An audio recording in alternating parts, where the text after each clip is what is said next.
Hello and welcome back to a very special episode of the CQ The Watch Guy podcast with me, CQ The Watch Guy, and a very special guest I have here, Bryant Terry. Thank you so much for joining me. Hey, appreciate it, brother. It's amazing. Bryant Terry is a chef, author, family man, and a watch collector. Yes. So happy you could join me here in San Francisco today. Yeah, glad you could make it over to the West Coast. Yeah, man, finally. This is my first time being out in San Francisco. Man, it's been so nice. We got a great event, CB Time event we're going to in a little bit. It's been so awesome to meet all the guys out here that I've known virtually for a very, very long time. So it's awesome to see everybody in physical form and see some amazing watches and hear some great stories today. Nice. Okay.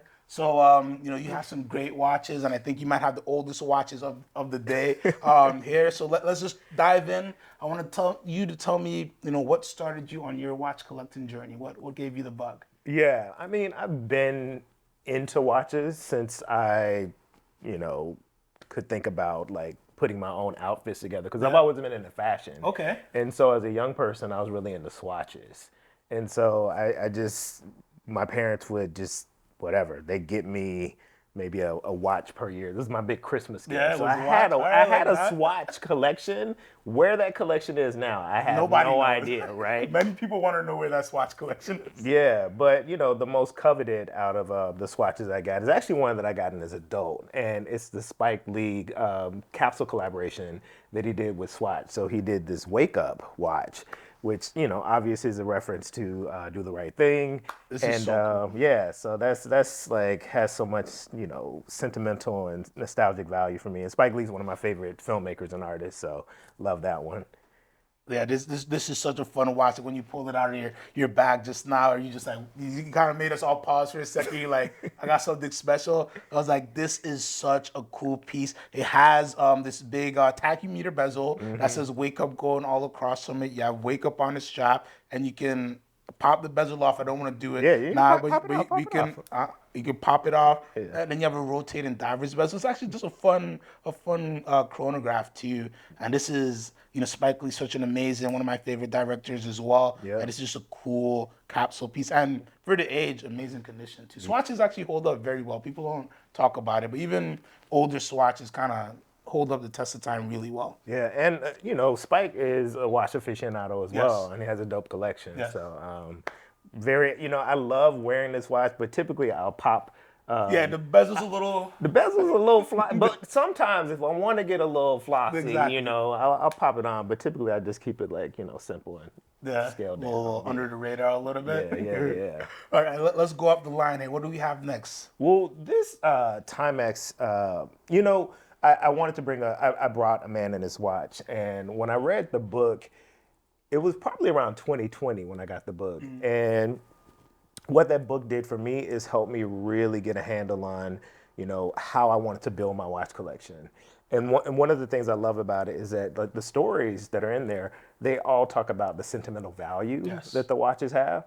And so I didn't want to build one that was just about flossing. I wanted to really reflect my style, my taste, but also have like these very special meanings. So this one is a watch that my wife actually gave me when we were still pregnant. Yeah. And so we hadn't had our first child yet, but she wanted to give me a watch to commemorate my first Father's Day. Oh, I love that. And I love this one because it actually has a little Engraving on there? Yeah, she did the engraving. If I could see, if I can get in there. Let's see. All right, we might need to edit this so I can yeah. Let me just because I want to actually I forget what it reads. Oh yeah.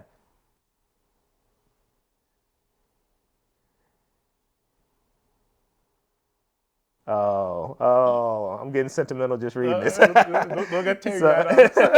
So it reads BTK. My wife, we combine our names, so Bryant Terry Coon, and then it says "Love you, new daddy." Oh man, that's awesome. So I don't wear this one often, but yeah, it's just one that I'm never getting rid of that, and ideally, at some point, I want to gift it to our oldest daughter and be Oh, like, I love that. this is for you too. Oh So, man, that'd be awesome. yeah. And quickly, I'd love to touch on the man and his watch because I think this is such a great gift for people who are, if you're looking to give somebody something nice who are in the watch space, or you're somebody who's just getting into watches, but you want something great to read, just to give you a lot of great stories. And like you said, it shows a lot of different collectors from a lot of different views and how they collect, and just gives you a lot of different ideas and a lot of themes on how to go through your collecting. And Man His Watch, a great read and a great book for any watch collector, any person who just loves great reads, honestly, as well. Yep.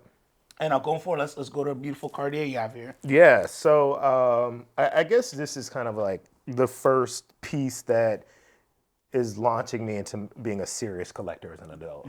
And this is back in 2021, and there were a couple of significant incidents that prompted me to get a watch to kind of mark the occasion. So I had I got my publishing imprint at Penguin Random House. Congrats. And I was like, whoa, that's a big deal. But then I had my sixth book we got the deal. It was published in 2021.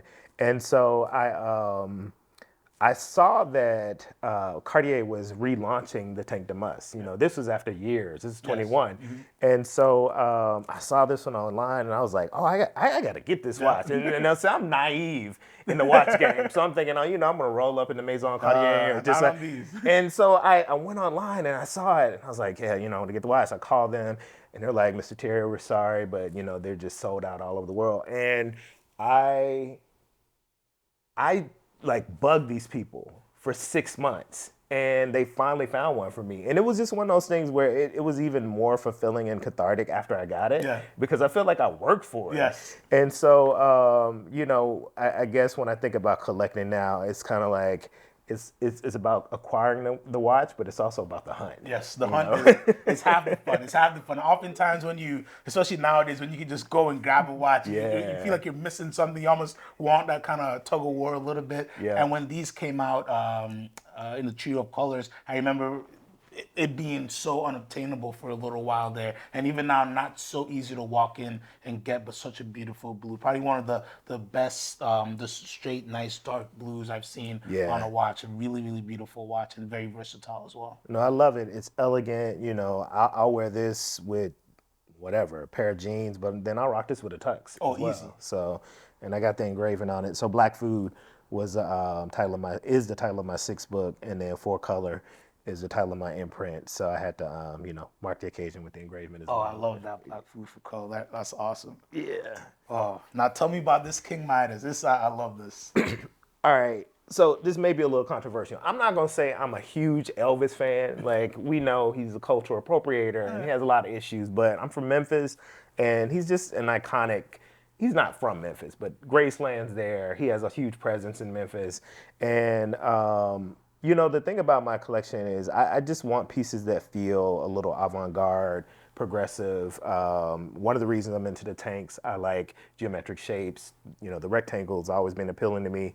And so when I, started doing some digging, because I wanted a Rolex, but didn't necessarily want to buy a new Rolex. I was like, let me look for, a vintage Rolex. Yeah, something from the catalog. So I ran across this on Chrono 24, actually. And, I just love this just weird shape, and I like the Roman numerals. I mean, the strap is a little...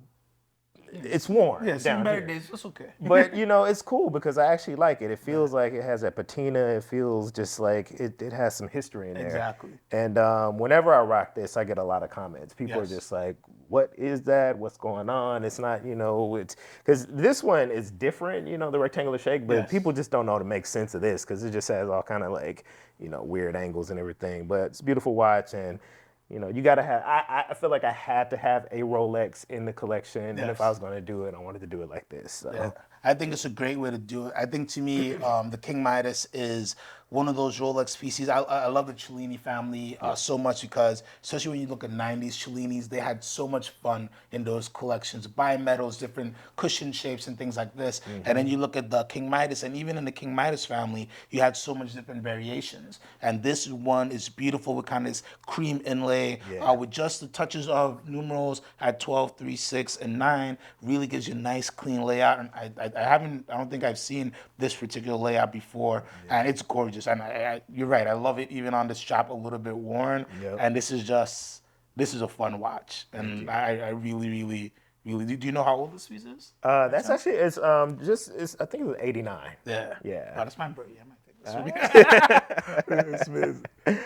All right, now let's talk about what you got on the wrist today. You know, when I think about the Cartier tank, I think about its storied history, but I also think about many of the creatives who I admire who were, they own Cartier tanks. So it's Duke Ellington, there's Andy Warhol, there's Muhammad Ali. And so, and then, you know, in terms of like younger contemporary, Tyler, the Creator, he's like a, you know, serious hardcore Cartier aficionado. And so I had to take the must, but I had always had my eye on the Tank Louis.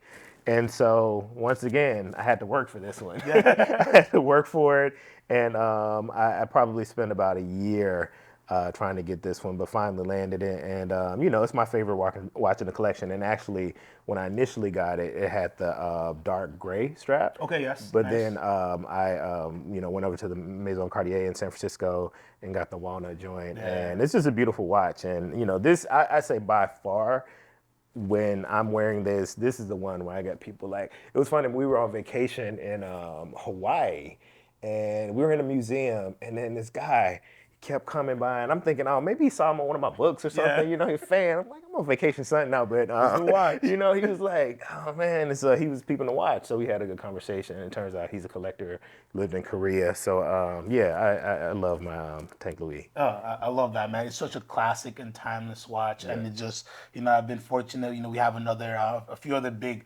Cartier collectors in the group, and you know, you live through them and their hunt for different vintage Cartiers as well, and just such timeless pieces, and just really, really miss. I can see how after such a worthy hunt, that becomes the daily piece that you wear every day. So you have a great variety of pieces here. Obviously, you have a really interesting strategy. What would be, if somebody came to you today, hey Bryant, I want to jump into watches. What would be some tips or strategy that you would give them as they enter their watch collecting journey? I'd say start with a lot of research. You know, I'm just whatever I do, I employ deep research, and that was something I did when I started approaching watch collecting. I think looking for vintage watches, not necessarily feeling like you need to go out and like buy a new one, because you can find some good vintage, I mean, just in my case, Cartiers that have a lower price point. So just, you know, starting where it makes sense. I didn't start collecting until I guess 2021 when I got the Take the Must, because I didn't really feel like I had the disposable income to be spending on watches, right? And so, you know, now, I mean, I have some grails, but I'm also, you know, got to check in with wifey. So I'm like, you know, wait for the next big occasion. I don't know what that is, but yeah, I'd say like do your research. Don't feel like you need to break the bank when you're starting out. And then I forget who told me, someone gave me the advice, you know, don't be afraid to like get a watch and then maybe sell it, and then just think about like swapping out and then get to, you know, where you want as you're curating your collection. Exactly. There's nothing wrong with building up, and sometimes when you're building up to a certain place, you gotta move some things out, and I don't think there's nothing wrong with that. So before you go, what would be a grail for you? That's an interesting question. Definitely the crash. In my head, I was like, I wonder if he's a crash guy. Yeah. I got a couple crashes and yeah. I don't even want to risk my wife hearing me say that, because if she hears me say that, she's gonna look up how much does this Cartier crash cost, and I'm gonna get in trouble. But I would say the crash is probably my grail. The grail. All right. Well, that one will be a worthy hunt indeed. Bryant, thank you so much for joining me on this podcast. Appreciate it, brother. And we'll talk again soon. For sure. Thank you guys so much for tuning in.